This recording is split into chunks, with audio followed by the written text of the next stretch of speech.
Good day and welcome to the Robust Ramblings podcast. Today I have the privilege of speaking to Richard Pringle, a mentor and a real amazing leader that has many years of experience in making big decisions in life for him and his family. And I think this is an amazing conversation to help you direct the path that you need to be choosing between throughout the different areas of your life, whether it be in your personal life, business, maybe even in your spiritual walk. I hope you enjoy it. Awesome. Sweet. So Richard, thank you for availing yourself for this conversation. It's been a privilege to get to know a bit of your story. So we're at Hole in the Wall here in the Eastern Cape, together with a bunch of pastors and business people and just leaders in different contexts. And I had the opportunity to sit and hear some of what God has done in your life and some of the journey and decisions that you've had to make in the past. So for those listening, Richard is 51 years old. From Port Shepstone, and he's got a few kids, married. Awesome guy. It's really been awesome for me to learn something about you, Richard. It's great to have you here today with me. Yeah, great. It's really awesome to spend time with you, and it's been also great to get to know you. And looking forward to sharing some of my story. Awesome. So Richard, maybe I can hand over to you and you can take us as far back as you're comfortable to go, and then let's see where it leads. Yeah. So I grew up on a farm in the Eastern Cape. We were quite isolated. The farm was about 60 k's from town, but had a great upbringing. Went to boarding school from a very early age, and right from age of 6. All the way through to matric, I was boarding school, so that's all I sort of knew. And then had great schooling, and then went to Rhodes University. So just you or your brothers and sisters with you? I was the youngest of 3, so 2 older sisters. And we were all, there was no real other option than to go to boarding school. But we had a good upbringing and good schooling. And then went to university, and it was at university in my second year that I met my one true love, that I'm now married to for 28 years. Well done. That's amazing. It was my second year, her first year, and we met and just realized that we really clicked and had a lot in common, and got married first year after university. Yes, most people probably say that was quite young. It's a big decision to make. I mean, we were young. I was 23. She was 21 when we got married. But we kind of knew early on. I was actually quite awkward with girls,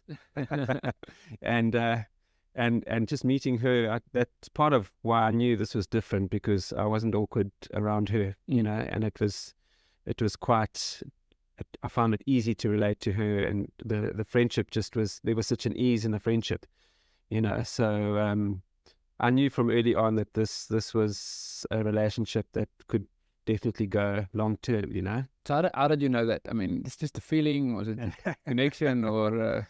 I think before I share any of that, just to say that everyone's story is different. Yeah, that's good. And it's important to understand that, because sometimes you listen to someone's story and you think, okay, well, that's got to be my story then.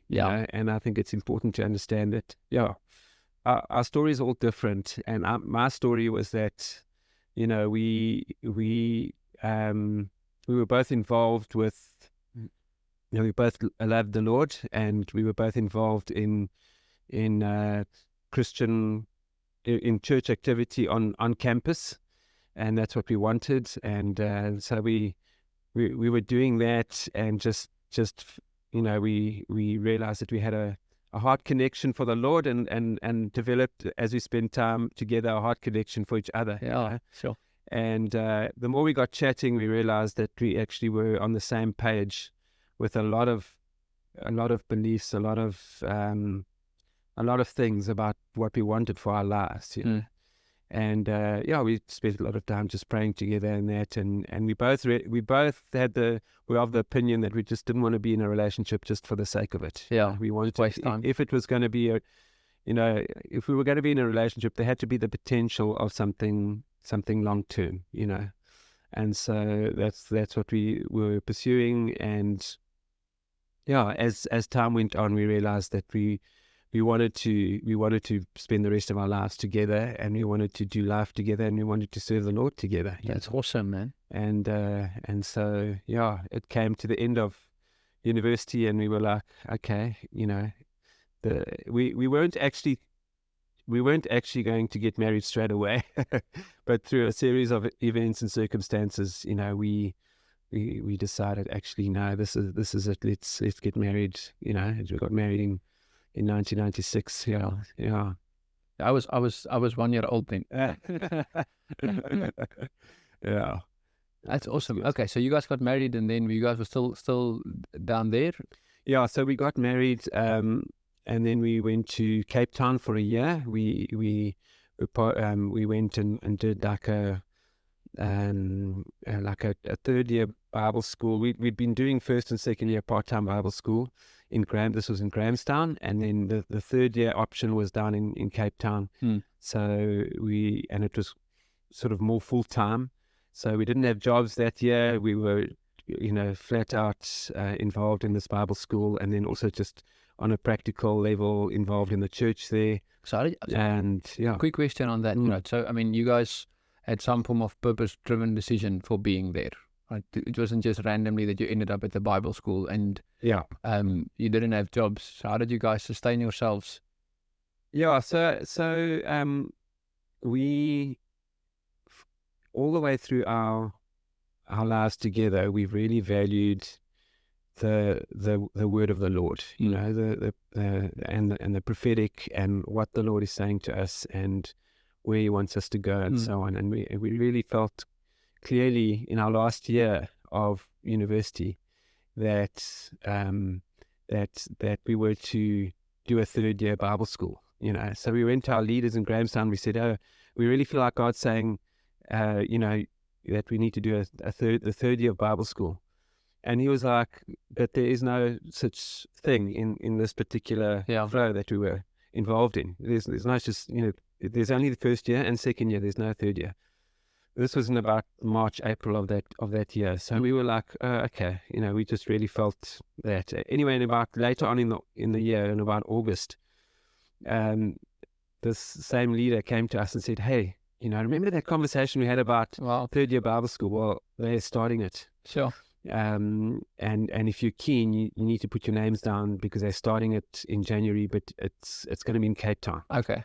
And so we were like, we really feel like this is what God's wanting us to do. And so then we decided, okay, well, let's get married then, and let's get married and let's go and do this, and so to answer your question, it was really something that we felt God wanting us to do. And so we got married in September we got engaged September 95, married 96. And then we went to Cape Town for that. It was a one year full-time Bible school. And so I think there've been so many times where we've made big decisions, and when we've made those big decisions, the number one thing is to ask the Lord, what do you want? Where are you taking us? What is your will in this situation? And I think the reality is sometimes we've heard pretty clearly, and it's been confirmed, and other times it hasn't been so easy, and so that's been our journey. That's really cool. Okay, so then you did your third year Bible study, finished that in Cape Town. Did you hang around afterwards? Or? No, so we were both qualified teachers. That's what we studied at Rhodes University, and so the church that sent us in Grahamstown, that sent us to Cape Town, and we just felt like we wanted to go back to Grahamstown, that our season wasn't finished there, So I got a job. I got a teaching post at a school in Grahamstown, and so we returned to Grahamstown, and my wife my wife she still had to finish off her studies. She had one more year to do. So yeah, we returned to Grahamstown, and yeah, we were in Grahamstown for 12 years. That's a long time. Teaching, we taught in several schools there, and we had our children in Grahamstown as well. Yeah. So teachers back then, I know nowadays that those that I've spoken to, they say they have nightmare scenarios with some of the kids, right? Do you have like one or two funny stories to share about some of the experiences? You don't have to name names, obviously. Yeah. So I think the one that comes to mind, I was teaching grade 6 boys, and I was teaching English, and we were doing a set workbook called Danny, Champion of the World. And anyone who's come across that book will know that Danny and his father, they poached pheasants. Yeah. They poached birds, from a neighboring farm, and they used various methods.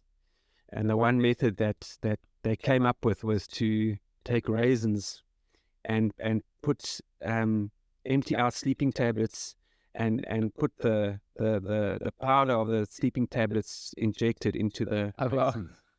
So they did this, and then they spread the raisins out in the forest, and it worked. The pheasants came and they ate the raisins, and they managed to poach many pheasants, So anyway, we're reading this book in class, and one day this one boy pipes up and he says, "Sir, you know what I did?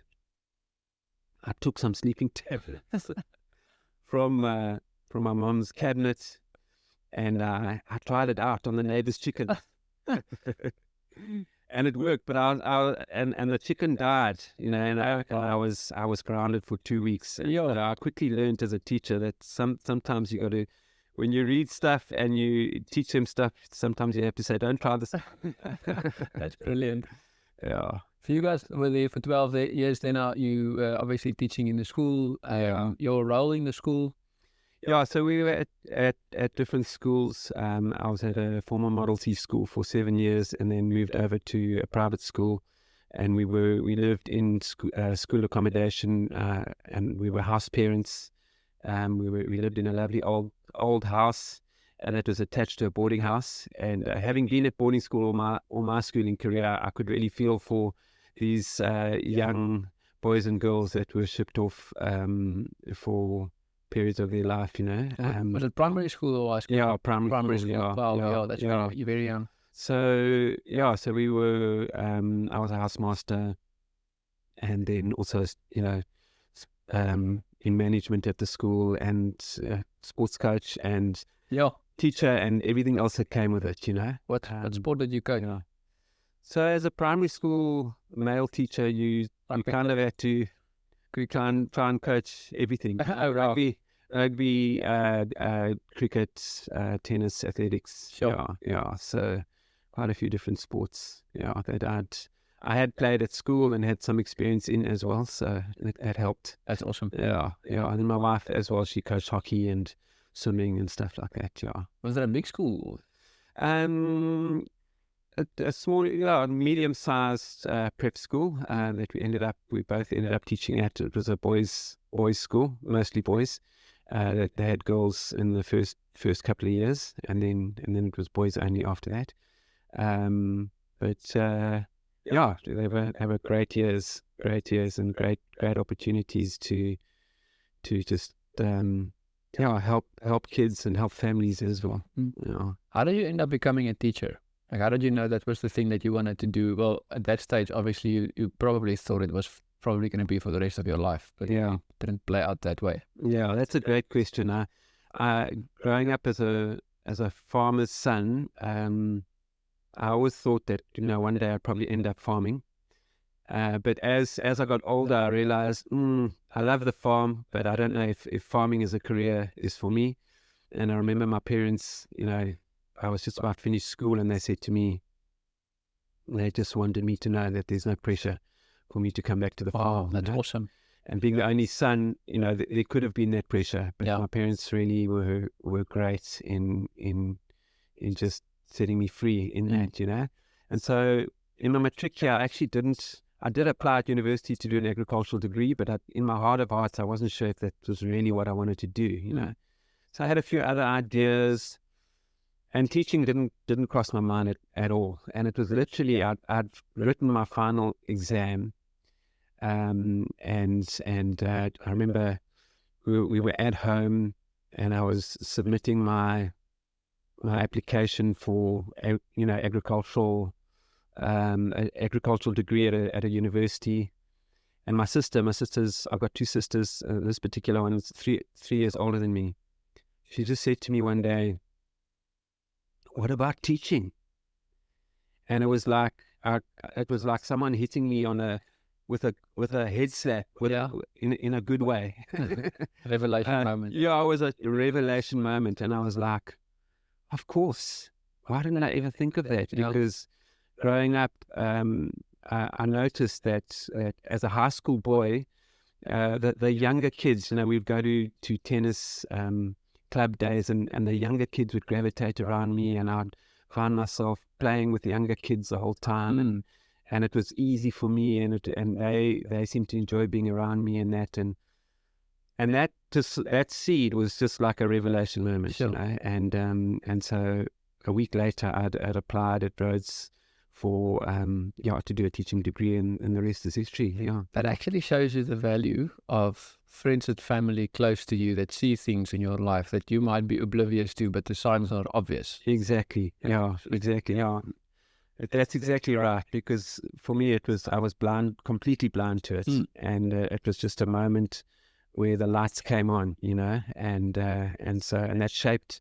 Yeah, I was a teacher for 20 years. It was a 20-year teaching career, which was full of incredible joy and fruitfulness. Yeah. So it was 12 years in Rhodes, and then 12 years in Grahamstown, sorry. as a teacher. Yeah, and then we were part of a great private school there that was 130 or so years old. It was very established.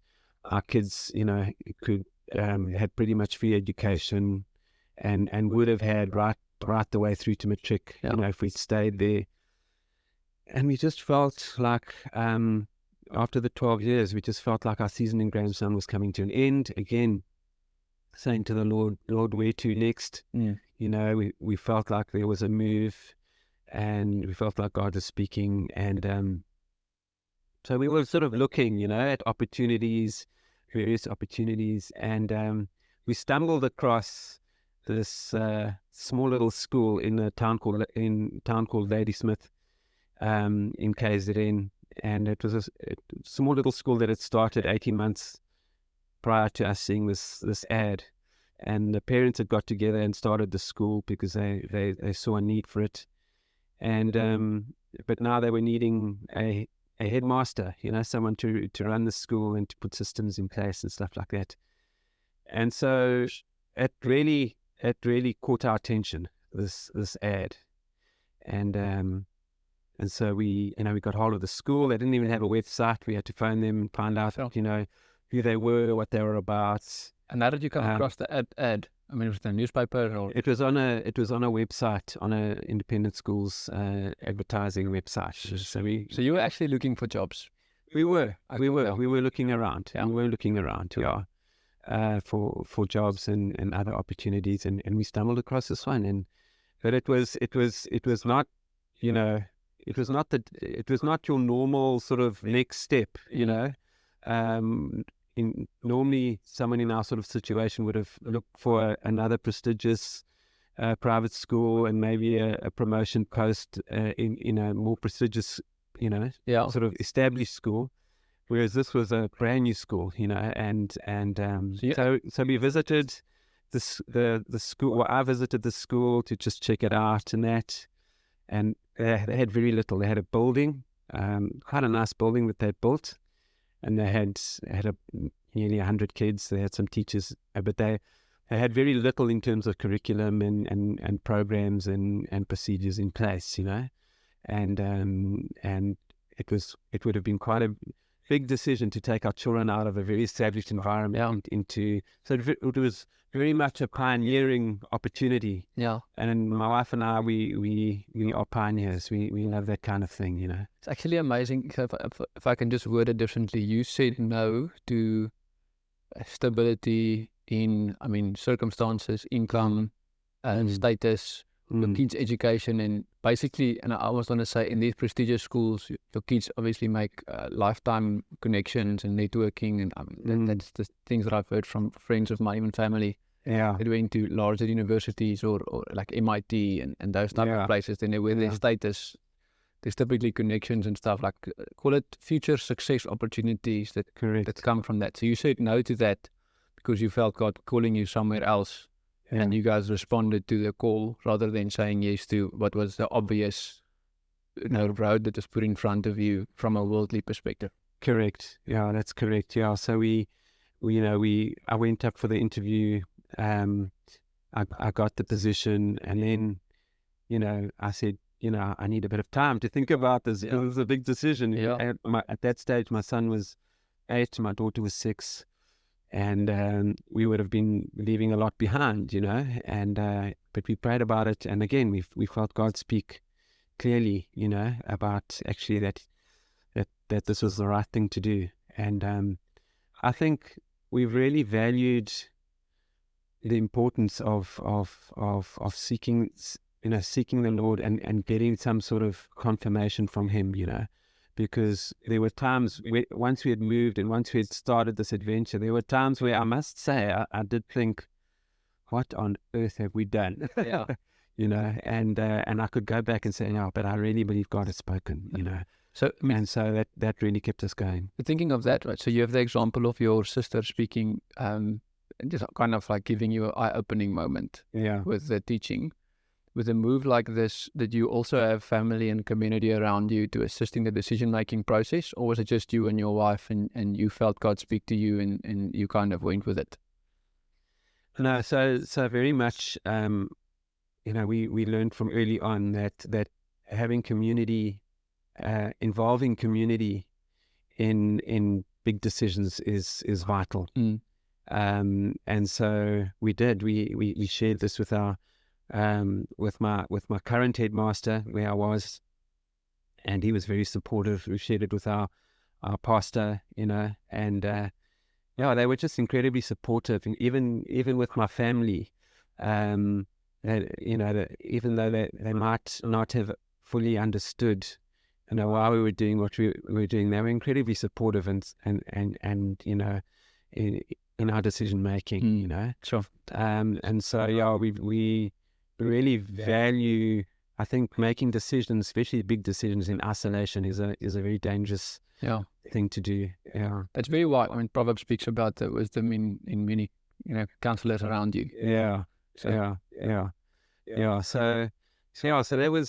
that was a big move for us and uprooted our family. But I think another thing to say is, in our married life, we've realized the importance of being on the same page when we make even small decisions, but especially big decisions. I don't believe in just saying, I'm deciding and you guys must just tag along. I think my wife and I, we love to be on the same page, and so we were, and it makes it, and it made it a lot easier. Especially when there were some tough times in Ladysmith. There were some tough moments, but we were, because we were on the same page making the decision, there wasn't a sort of blaming thing. You brought me here, and now look, sort of thing. So we really, really saw the value of being on the same page, and the value of making the decisions in community, and the value of seeking the Lord and getting clarity from Him. Actually, one of the things you highlighted to me when you told me the story the first time is that you would rather wait on making a big decision than making one without being in unity with your wife. Yeah, absolutely. That was awesome. I think that's a beautiful, beautiful value. Yeah, absolutely. I think, agreement is key. We underestimate agreement, and in any relationship you want to go for focus on more on what you can agree on than what you disagree on, and especially when it comes to decision making, agreement is key. So you guys obviously now so you were the school principal. Your wife, was she also working at the same place at that time? Yes, it was a family moment. My wife and I, we were both involved in the school, and our kids were enrolled at the school as well. It was quite an adventure, because when we got there, there was very little in place, as I said, and but we had some experience at private schooling, and so we could take some of the things that we'd learned and some of the procedures and things, and we were able to just put things in place. It was almost like the school board said to us, guys, the school is a blank slate. We trust you to come in and write on the blank slate. That's awesome, man. So we were given a lot of freedom to introduce cultures and values and curriculum and procedures and stuff, with the Lord's grace and His help, Yeah, sure. And what was if I think of someone either starting a business, coming into a new business, this is basically what you did. You guys came in as, for lack of a better word, being the CEO of this private school, right? Yeah. And like, what were the first things that you implemented? Like, where did you put your focus first? Well, I think our focus was just to get to know the people, and get to know the teachers, the parents. You get to know the children, get to know how the town. Each town, even though you've got many towns and cities in South Africa, each town, in a sense, has its own sort of culture. And we soon discovered that the town that we come from, Grahamstown, and Ladysmith, and the town we would move to, Ladysmith, had two very different cultures. So we took time to just have conversations and learn how people operated, what the sort of prevailing cultures were in the town. We didn't make big changes too quickly.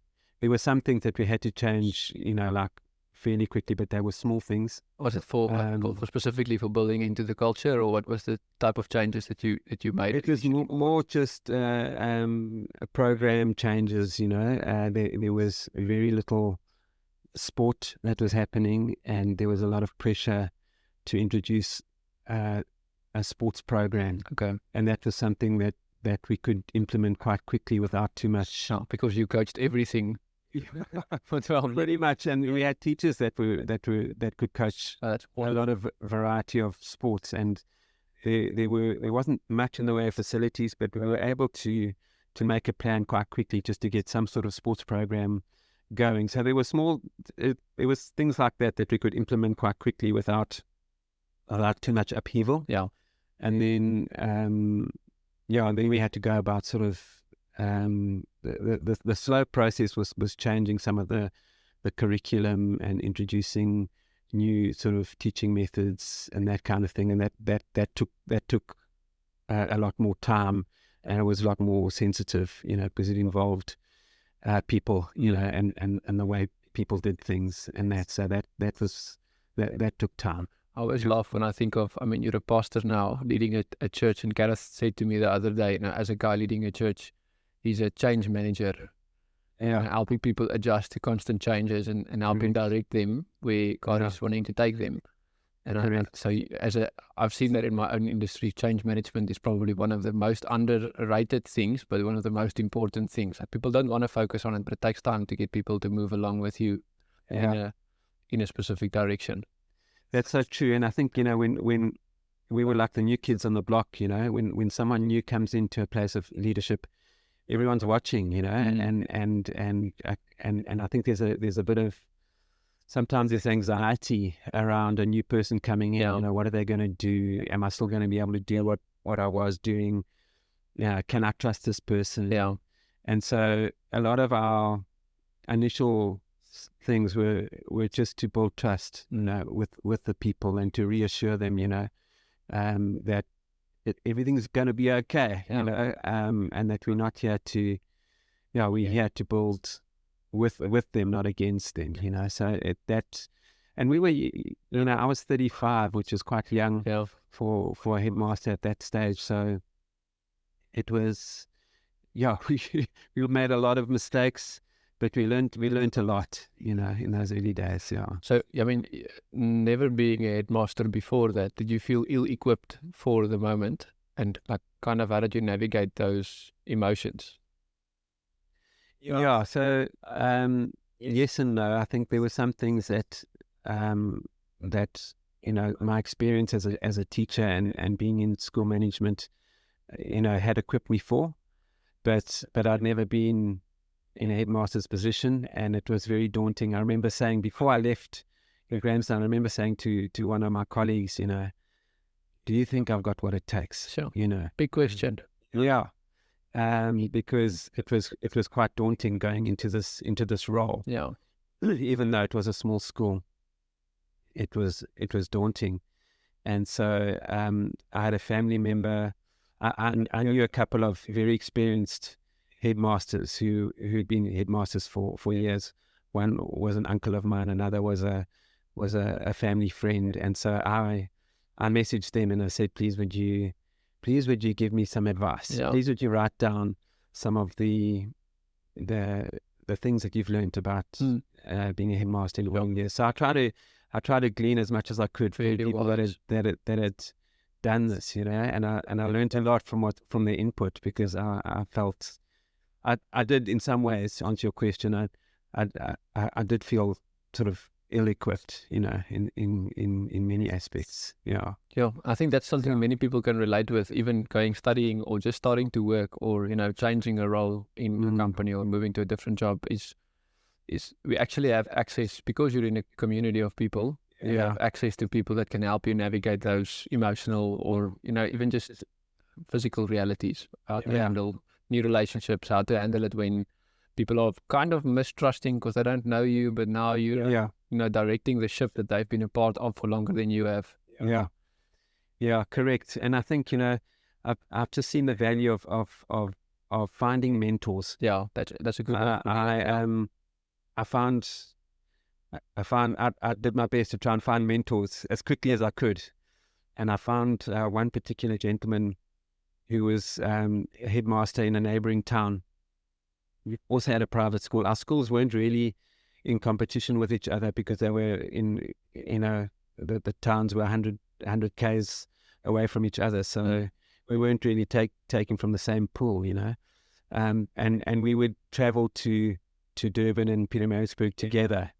Myself and this gentleman, he was an older gentleman who and much more experienced, and we would spend hours together in the vehicle, and I would just pepper him with questions, with current questions like, we had this happen last week, how would you have handled it? Yeah.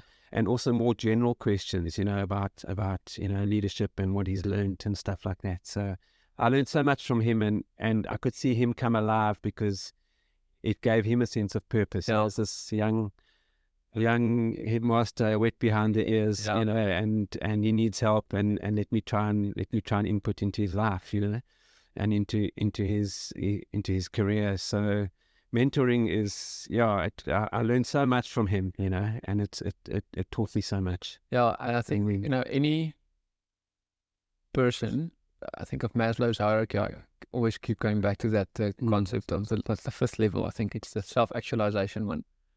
Everyone likes giving back when they've reached some level of success. Correct. And you want to help people to run further than you have and be better than you have. So how did that conversation start, right? So a lot of people, even in our own spheres of influence, have a desire to have a mentor or someone disciple them. But no one really knows how to get that going. So did you go to this gentleman, phone him up and like, hey, can I take you out for a coffee? And then sat and be like, hey, would you be my mentor? Or did you just happen to spend some time together and you just used the time you had in any ways? Yeah, so it kind of happened that he had to come in order to travel to Pietermaritzburg and Durban, which we needed to do quite often because we had meetings to go to together, and in order to get there, he had to come through Ladysmith. Okay.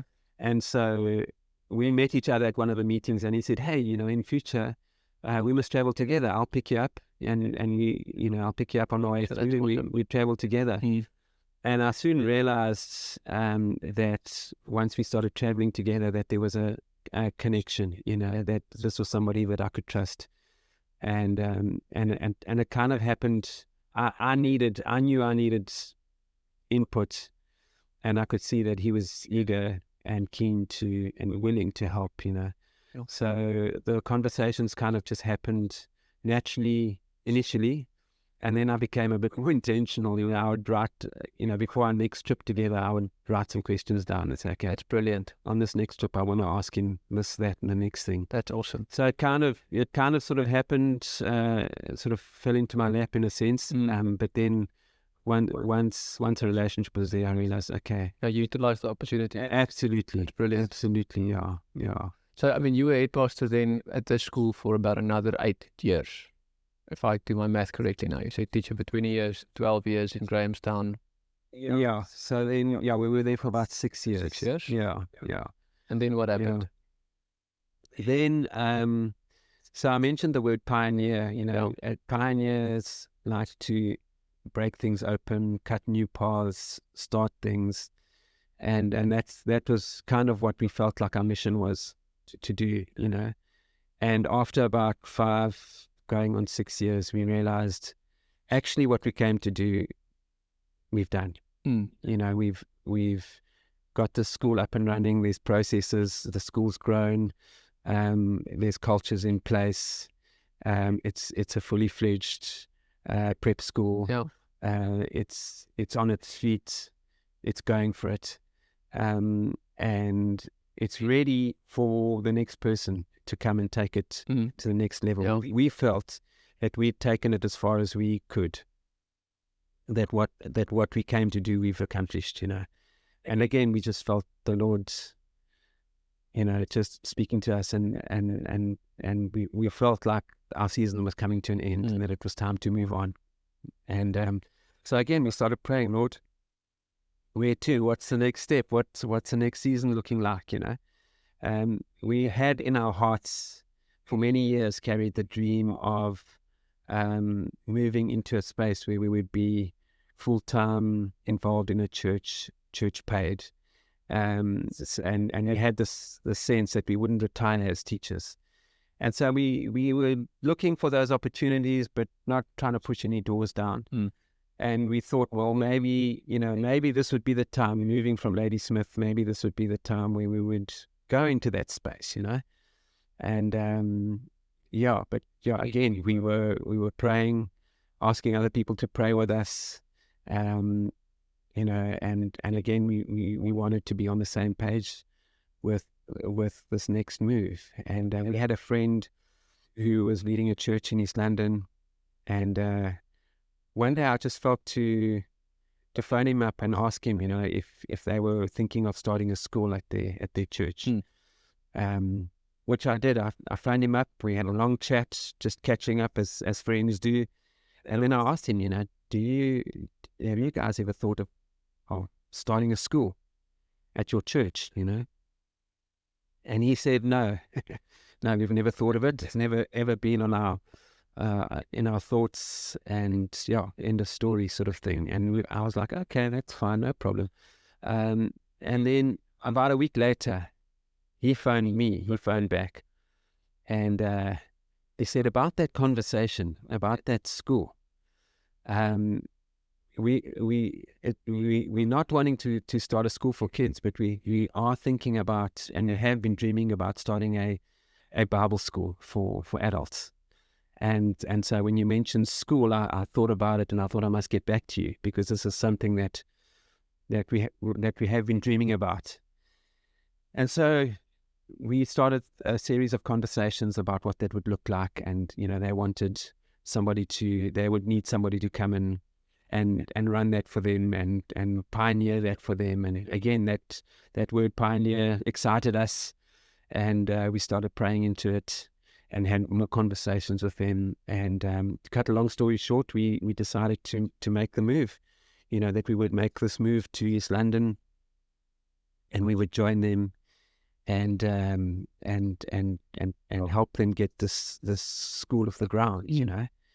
And we gave notice at the beginning of the year to the school, and we started getting the ball rolling to make a move. Because you had to give about, I think you said 6 months notice. I had to give 6 months notice. So this was at the beginning of the year. So that means that our job would end the end of June. And we started getting our kids into school in East London. We started the ball rolling to sell our house and to look for homes, look for houses and everything. So the ball was rolling properly, you know. And then in about March of that year, our friends got hold of us and said, things have changed a little bit, and we feel like God is calling us to hand the church over. And so we're going to be moving to Cape Town. And so this whole thing with the school and everything is, it's off the table now. And so, that sort of caught us by surprise, and it sort of changed our plans quite a bit.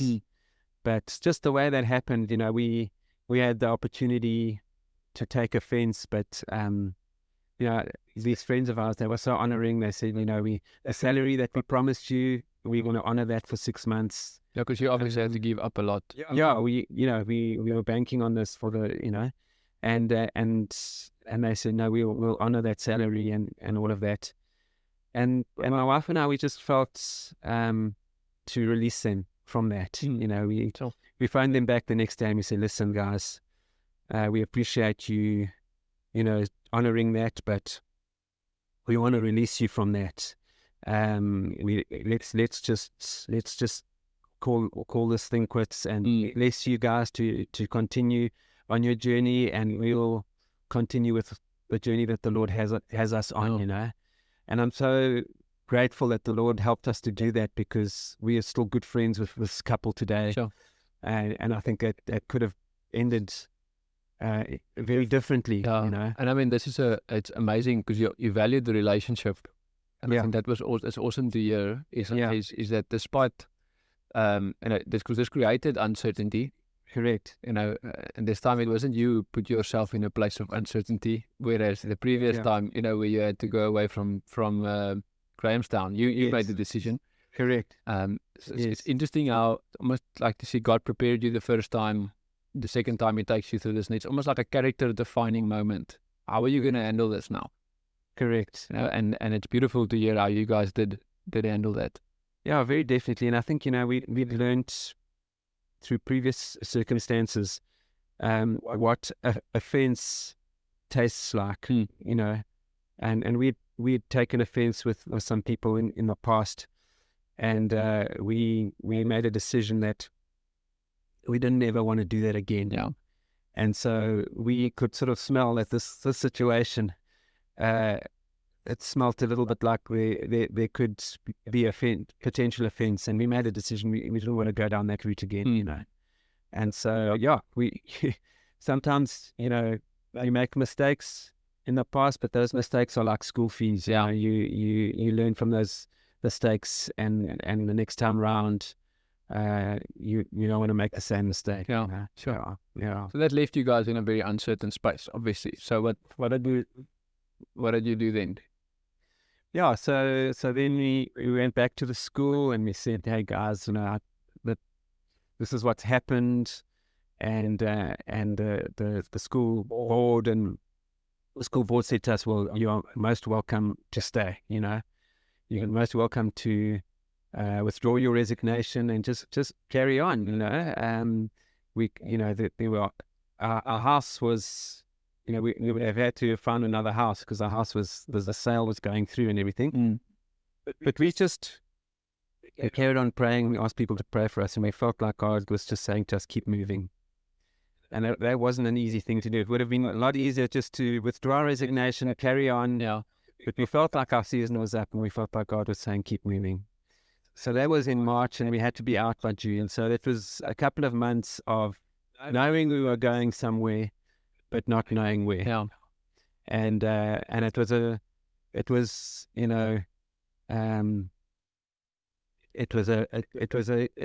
a rough time, but it was a good time because it made us give up all of the things that we wanted and all of our nevers. You know how you say, I never want to do this, I'm never going to live there. I'm never going to live in the city. I'm never going to live on the South Coast. That's actually something we said.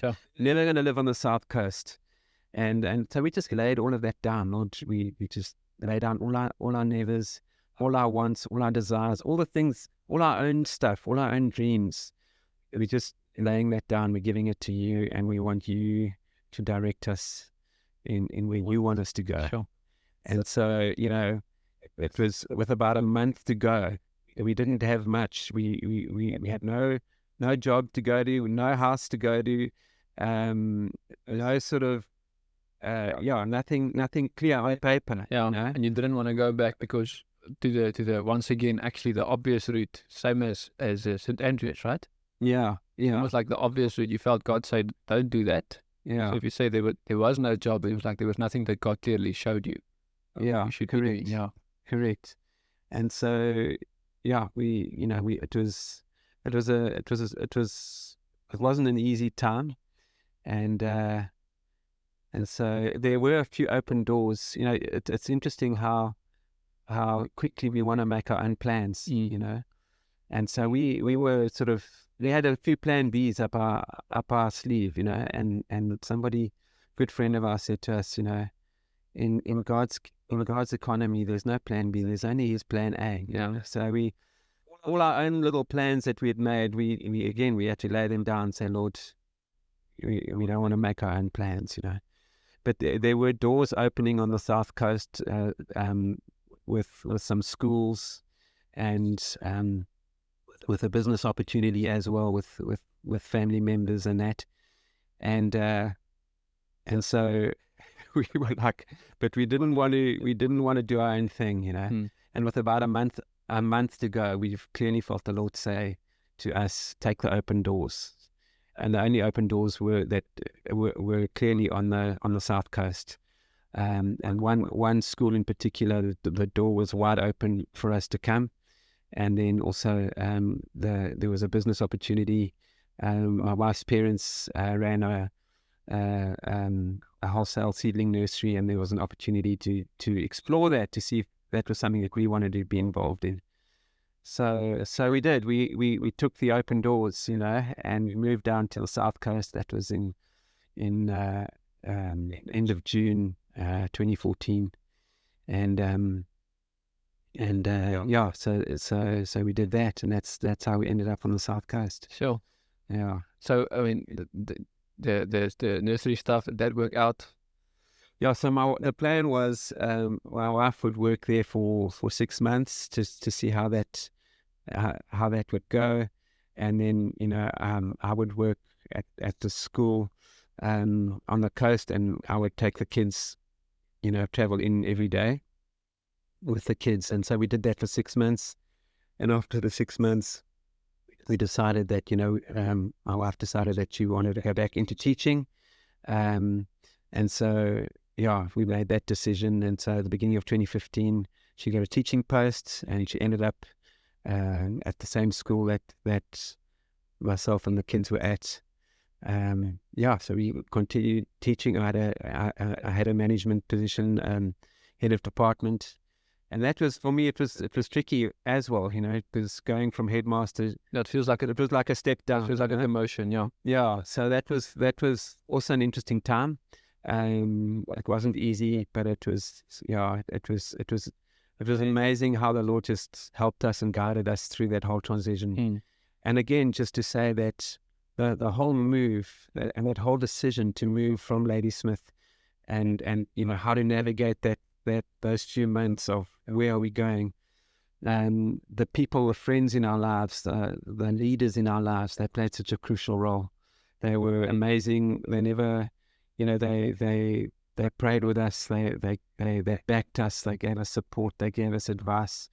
They never put pressure on us in any way. And we kept going to them saying, guys, we need you. We need your help. We don't want to make this decision alone. If we're being stupid here, because there were a few people, I must say, and that thought, have you lost your mind? Why don't you just stay? Yeah.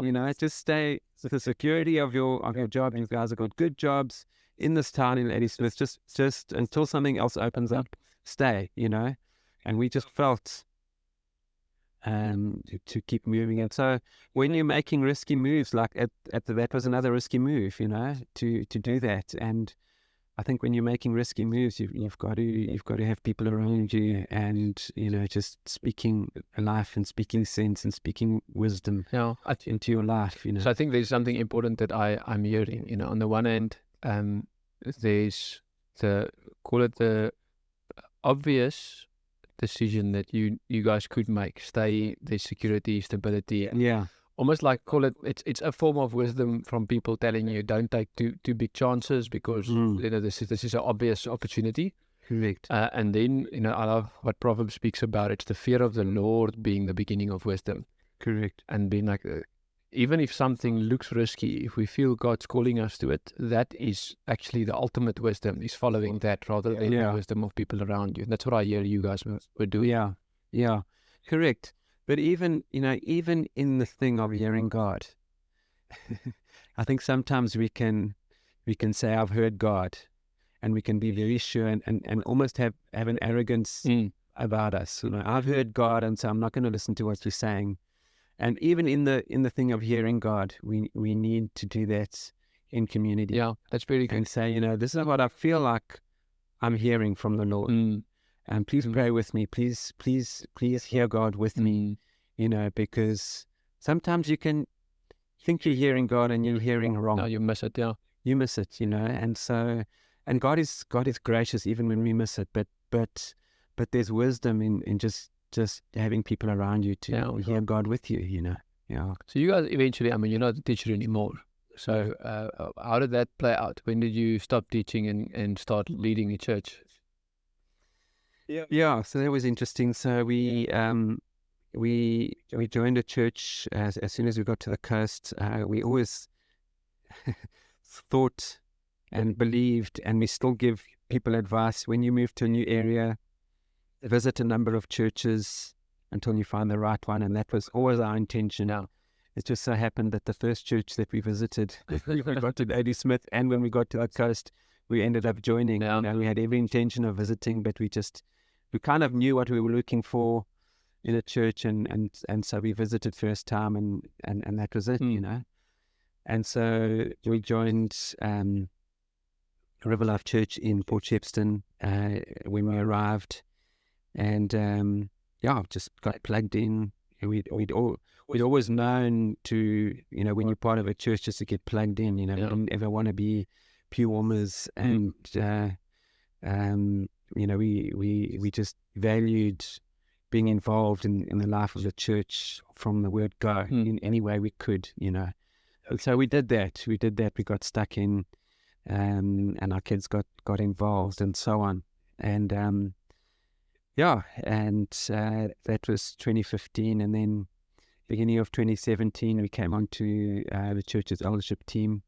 We were still teaching, and the journey of the church was, the church had been in a school hall, in school halls, actually for various school halls over the lifetime of the church. Massive coincidence. Yeah. And then they quite a few years back bought some land and built a building, and in 2016 the church moved into its own building. 2017 we came onto eldership, and then it was at that time that the eldership team was feeling like, they needed, because none of the elders were full-time church paid. They were all marketplace and had businesses and things like that. And it was at that time that they felt like they needed an eldership couple to be full-time church paid, And so, they asked us, if we would be willing to do that. And as I said earlier, it was a dream that we had in our hearts, something that we felt the Lord was going to take us into. And so we prayed into it, and we just felt like, this was the right time. It was the perfect time for us, and it was the perfect time for the church, to to have an eldership couple do that. So even though we don't lead the eldership team, we don't lead the church, we are full-time church paid, and we made that transition at the beginning of 2018. So this is year number 7 of that journey, and that was an interesting change as well, because if you know anything about teaching, it's a very structured job. A very structured routine, timetables,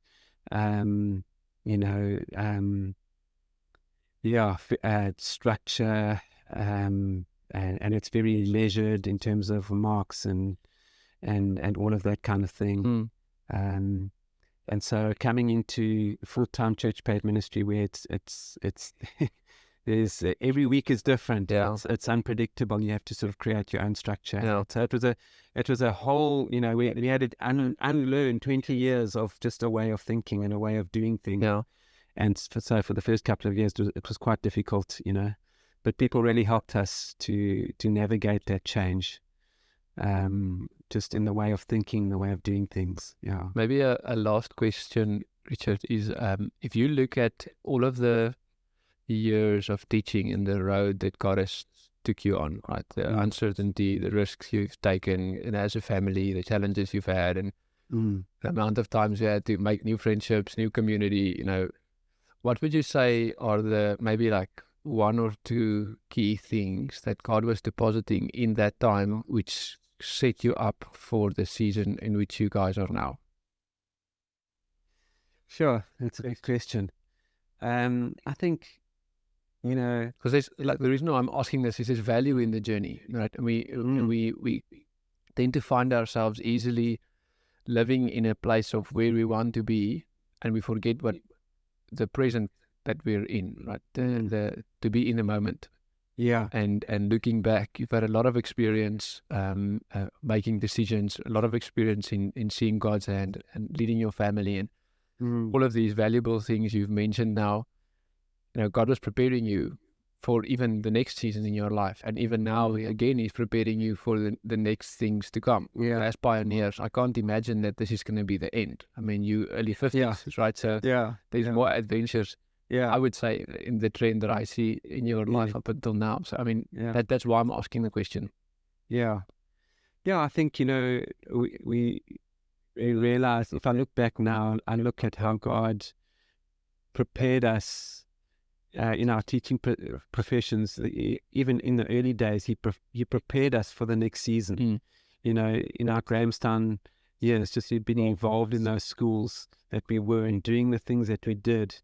If we had not done them, we would have been ill-equipped for the Ladysmith season, where we were involved in a leadership position at a school. So you had to be faithful in the time that you were in Grahamstown, so you could be properly prepared for exactly. And I think one thing that I did realize, one mistake that I made is, because I had this long-term dream that, one day we're going to be church paid, full-time church paid, I did kind of, during certain times, I was living for that thing, and kind of begrudging the fact that I was teaching. And then I had to make that adjustment and say, actually, no.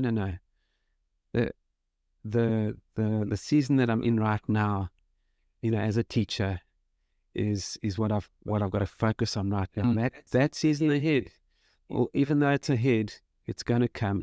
But I can't wish this season away. It's like, I remember as parents, there's sometimes when your kids are in nappies and they're crying, and you kind of wish. There were times where you wish that stage away. I wish they would hurry up and walk now, or whatever. And you don't get time back. You've got to make the most of the season that you're in, because in that season, God is preparing you for what is to come. And so I had to have those sort of head slap moments where I had to realize, actually, just live.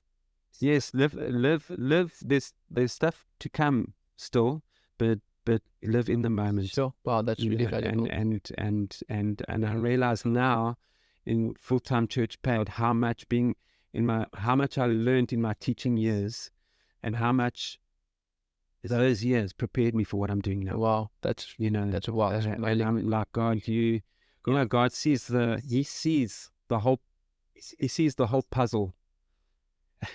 When you build a 1,000-piece puzzle or whatever, and in the early stages of the puzzle, it's just little pieces here and there. He sees the full picture, and we don't see that.